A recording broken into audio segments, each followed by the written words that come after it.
अस्सलाम वालेकुम dear students.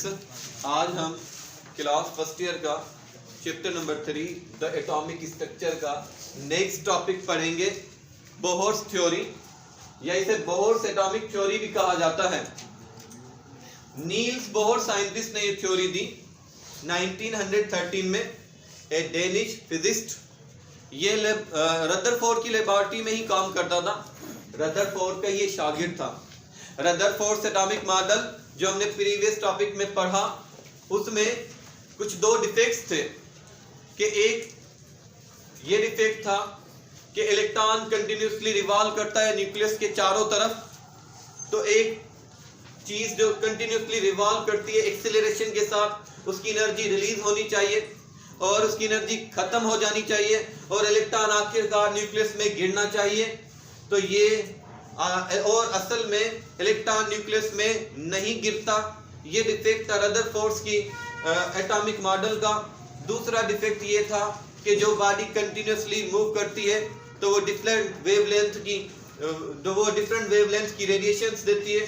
Different wavelength की रेडिएशंस को अगर हम प्रिज्म में से गुजारेंगे तो कंटिन्यूस स्पेक्ट्रम बनना चाहिए, लेकिन असल में इलेक्ट्रॉन का जो स्पेक्ट्रम होता है वो लाइन स्पेक्ट्रम होता है। ये दोनों डिफेक्ट रदरफोर्ड के रिमूव किए बोहर साइंटिस्ट ने अपनी थ्योरी, बोहर्स थ्योरी में, जो इसने 1913 में दी। अगर हम इंट्रोडक्शन लिखे इस थ्योरी का तो इन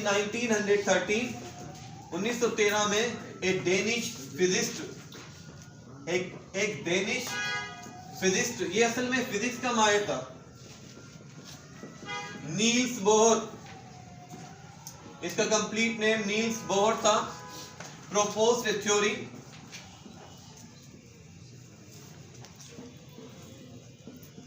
to remove defects of Rutherford atomic model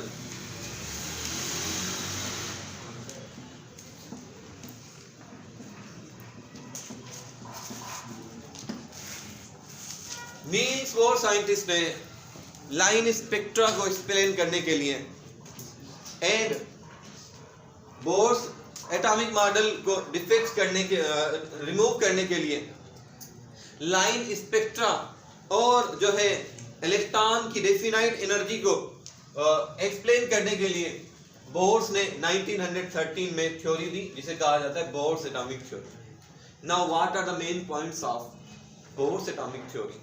main points क्या है बोहर्स एटॉमिक थ्योरी के?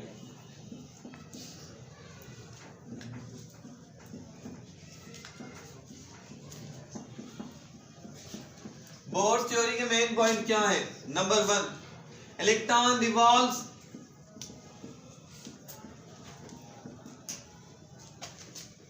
around the nucleus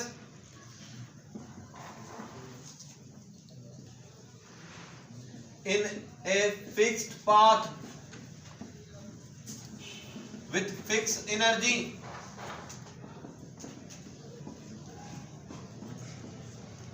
are called orbits or shell or energy levels। Bohr scientist ने कहा, फॉर एग्जांपल ये हाइड्रोजन का एटम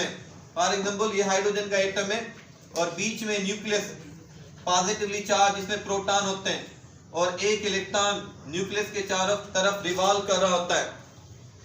बोहर साइंटिस्ट ने कहा कि इलेक्ट्रॉन न्यूक्लियस के चारों तरफ रिवॉल्व करता है फिक्स पाथ में, फिक्स एनर्जी के साथ। उन पाथ को ऑर्बिट्स कहा जाता है या शेल्स कहा जाता है या एनर्जी लेवल्स कहा जाता है। और दूसरा पॉइंट इसकी थ्योरी का जो सेकंड पॉइंट है, as long as electron revolves in these orbits does not radiate energy.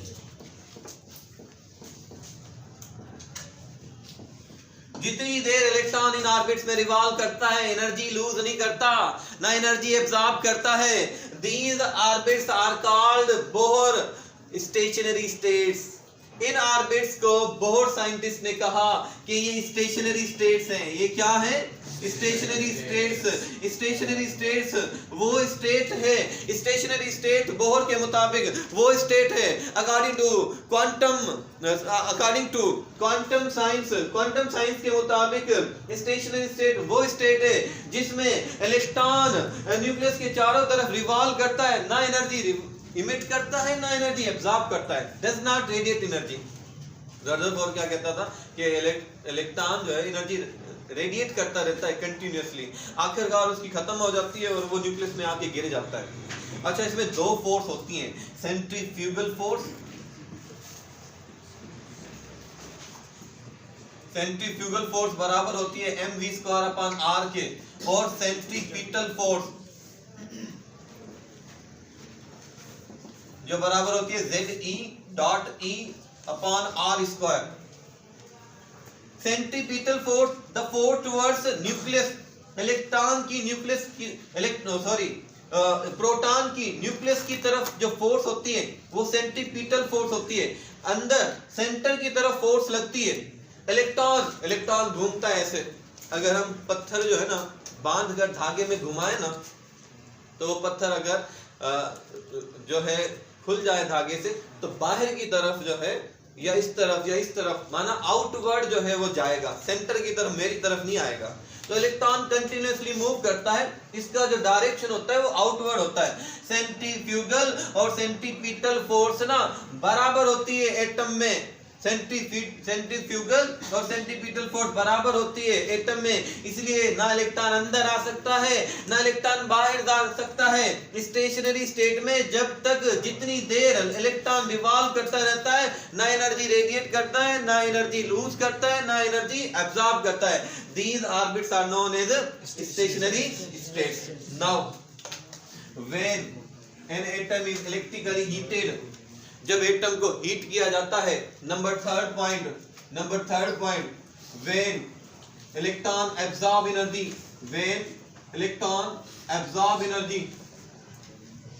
जब इलेक्ट्रॉन एनर्जी एब्जॉर्ब करता है, इट जम्प्स, ये जंप खाता है, it jumps from lower energy level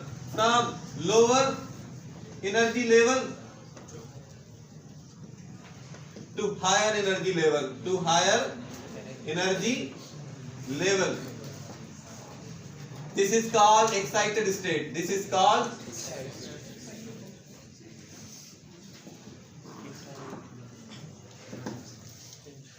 Bohr scientist ने कहा कि जब इलेक्ट्रॉन एनर्जी एब्जॉर्ब करता है, या आप इसको फ्लेम के जरिए हीट करें एटम को, हाइड्रोजन एटम को, या आप इसको इलेक्ट्रिकली हीट करें, जब इसको एनर्जी देंगे तो एटम एनर्जी गेन करेगा, एटम के अंदर इलेक्ट्रॉन एनर्जी गेन करेगा, और जब इलेक्ट्रॉन एनर्जी गेन करेगा तो वो जंप खाएगा लोअर ऑर्बिट से हायर ऑर्बिट। फॉर एग्जांपल मैं फिगर से शो करता हूं, ये न्यूक्लियस है और ये पहला शेल है, पहला एनर्जी लेवल माना E1, ये दूसरा एनर्जी लेवल है E2, ये तीसरा एनर्जी लेवल है E3, ये चौथा एनर्जी लेवल है E4, ये पांचवा एनर्जी लेवल है E5।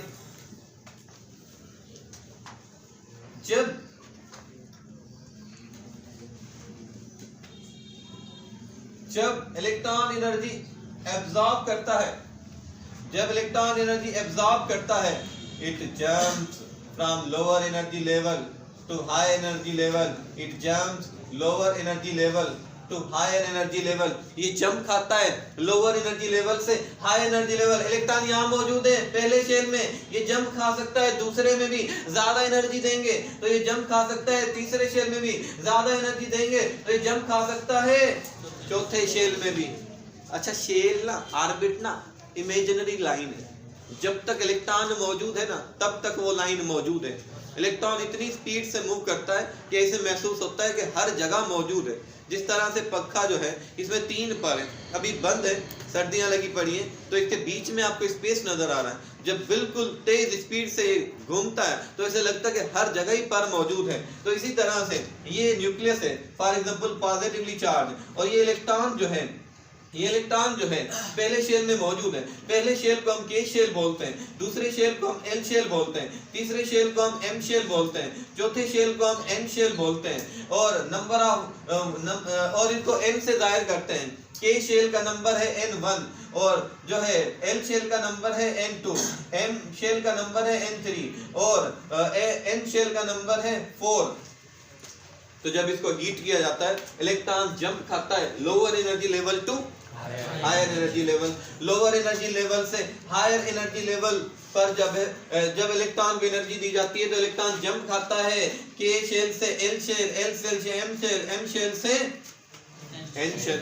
नाउ जितनी और ये जो एनर्जी जो होती है ये कंटिन्यूअस फॉर्म में नहीं होती, डिस्क्रीट फॉर्म में नहीं होती, ये एनर्जी होती है क्वांटम फॉर्म में। And one quanta is equal to delta E is equal to H nu. याद रखो Planck's quantum theory previous topic में पढ़ चुके हैं हम कि ये जो एनर्जी एब्जॉर्ब करता है ना, ये कोई जो है ये एनर्जी जो है ये क्वांटम फॉर्म में, ये पैकेट ऑफ एनर्जी फॉर्म में एब्जॉर्ब करता है। And one packet of energy quantum theory में हमने पढ़ी है किस चीज के बराबर है, delta E is equal to H new.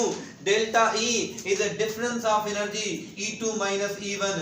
ये जो डिफरेंस है एनर्जी शेल्स में E2 minus E1 is equal to H nu. अच्छा, number 4 point Bohr's atomic theory का, बोर्स एटॉमिक थ्योरी का नंबर 4 पॉइंट, ये एनर्जी जो एब्जॉर्ब की है इलेक्ट्रॉन ने और इलेक्ट्रॉन एनर्जी एब्जॉर्ब करके हायर ऑर्बिट में चला गया है, अब ये वापस आएगा। When electron jumps from higher energy level to lower energy level, when electrons jump from higher energy level to lower energy level, it emits energy in the form of radiations. Number 4 point, when electron jumps from higher energy level to lower energy level,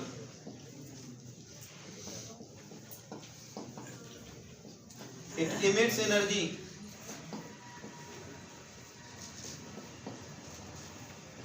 in the form of radiations. देखिए इसी figure एक और बनाता हूं।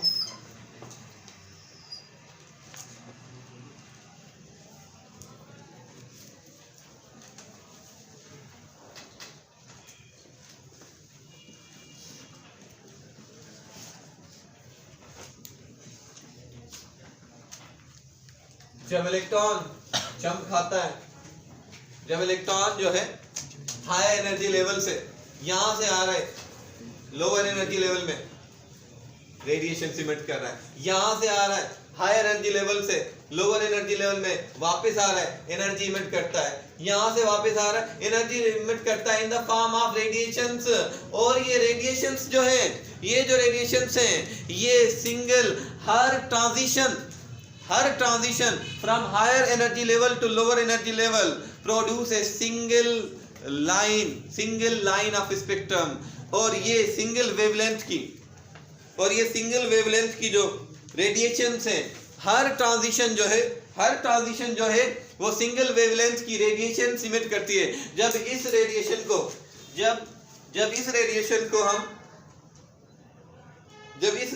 को हम prism में से गुजारते हैं, then line spectrum is formed. What is formed? हो गया सेकंड डिफेक्ट भी रिमूव। रदरफोर्ड के एटॉमिक मॉडल का, रदरफोर्ड कहता था कि कंटीन्यूअस स्पेक्ट्रम बनना चाहिए, एक मूविंग इलेक्ट्रॉन का कंटीन्यूअस स्पेक्ट्रम बनना चाहिए। लेकिन बोर्स एटॉमिक थ्योरी में बोहर कहता है कि जब हायर एनर्जी लेवल से लोअर एनर्जी लेवल पर जंप खाता है इलेक्ट्रॉन तो एनर्जी इमिट करता है in the form of radiations की फॉर्म में। हर ट्रांजिशन की जो रेडिएशंस होती हैं उसकी वेवलेंथ फिक्स होती है और सिंगल वेवलेंथ होती है। और वो सिंगल वेवलेंथ जो है जब हम प्रिज्म में से गुजारते हैं तो उसके बाद line monochromatic, when monochromatic light pass through a prism then what type of spectrum is formed, line spectrum और atomic spectrum. So Bohr scientist ने कहा कि जो है लाइन स्पेक्ट्रम बनता है। नाउ बहुत साइंटिस्ट जो है ने दोनों डिफेक्ट जो है वो रिमूव कर दिए। बोहर साइंटिस्ट ने दोनों डिफेक्ट रिमूव कर दिए रदरफोर्ड की एटॉमिक थ्योरी के। Further Bohr assume that, further Bohr ने ये तस्वर किया कि स्टेशनरी ऑर्बिट्स क्या होते हैं, stationery orbit. Further Bohr assume that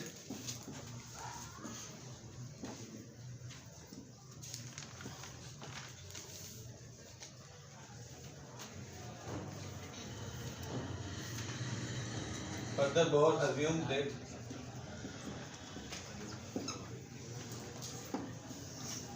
stationary orbits are those orbits in which momentum of a moving electron and the product of momentum of a moving electron and circumference is equal to Planck's constant।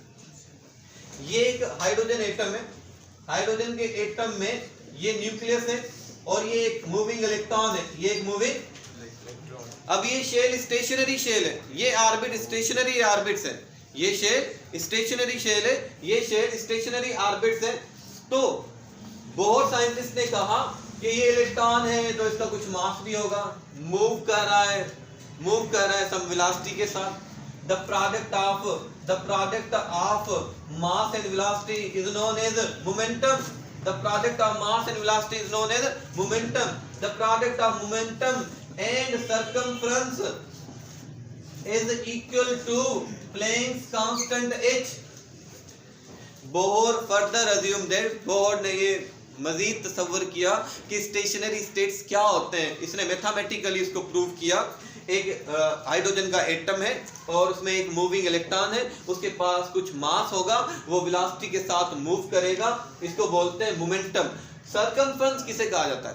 Circumference माना घेराव, गोल orbit में घूमता है ना electron, तो circumference को mathematics वाले अच्छी तरह जानते हैं, 2 पाई r कहा जाता है, 2 pi r। The product of momentum and circumference is equal to h Planck's constant. This is known as stationary state. ये क्या है? ये क्या है? स्टेशनरी ऑर्बिट्स वो ऑर्बिट्स हैं जिनमें moment the product of momentum is equal to Planck's constant. Momentum और सर्कमफ्रेंस की प्रोडक्ट जो है वो h प्लैंक्स कांस्टेंट के बराबर हो। तो इस मोमेंटम जो है इलेक्ट्रॉन मूव करता है एंगुलर सर्किल में। तो इस इक्वेशन को थोड़ा सा मैं चेंज करता हूं, mvr इज इक्वल टू और nh अपॉन 2 पाई। n कहां से आया? n है नंबर ऑफ शेल। n क्या है? Number of shell. अगर नंबर ऑफ शेल 1 है तो k शेल, अगर नंबर ऑफ n 2 है तो माना l शेल, अगर n 3 है तो m शेल। तो एंगुलर मोमेंटम तो ये है कंडीशन स्टेशनरी स्टेट की। बोहर साइंटिस्ट ने कहा कि stationary orbits only are those orbits in which angular momentum of a moving electron, mvr क्या है? Angular momentum of a moving electron is equal to nh upon 2 pi. अगर n 1 है तो इसको इस तरह लिखेंगे, mvr is equal to h upon 2 pi. This is the condition. ये कंडीशन है। अगर हाइड्रोजन का एटम है तो उसमें एक शेल होगा, n 1 होगा, इसलिए n नहीं लिखेंगे। The angular momentum of a moving electron is equal to h upon 2 pi. This is the condition of stationary orbits. Only those orbits are stationary orbits in which angular momentum of moving electron is equal to h upon 2 pi. That's all.